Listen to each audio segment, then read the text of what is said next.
Good morning and thank you for joining our daily outlook. And today we'll cover the changes in gold. Greg will be sharing insights from our trading desk.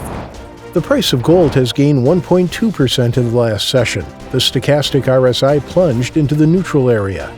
The euro-dollar pair has lost 0.6% in the last session. The ultimate oscillator plunged into negative territory. The sterling-dollar pair has fallen 0.1% in the last session. The RSI moved sharply into the negative area. The Aussie-dollar pair has lost 0.7% in the last session. The ADX has sunk into the negative zone.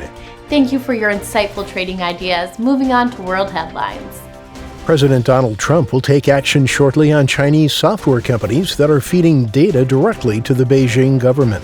Bitcoin jumped to $12,000 and fell immediately in a massive flash crash that created $1 billion of crypto chaos.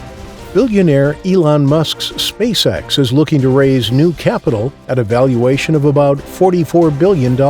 Thank you for this. Coming up, today's major economic events. The Australian RBA interest rate decision will be released at 2:30 GMT, the Eurozone's PPI at 700 GMT, the US ISM NY business conditions at 11:45 GMT. The U.S. factory orders at 1200 GMT, the Australian trade balance at 2300 GMT, and the Australian retail sales at 2330 GMT. We hope that you've enjoyed today's market outlook. On behalf of all of us here, we wish you a productive trading day. Be sure to join our next review for the latest news and events from the financial markets.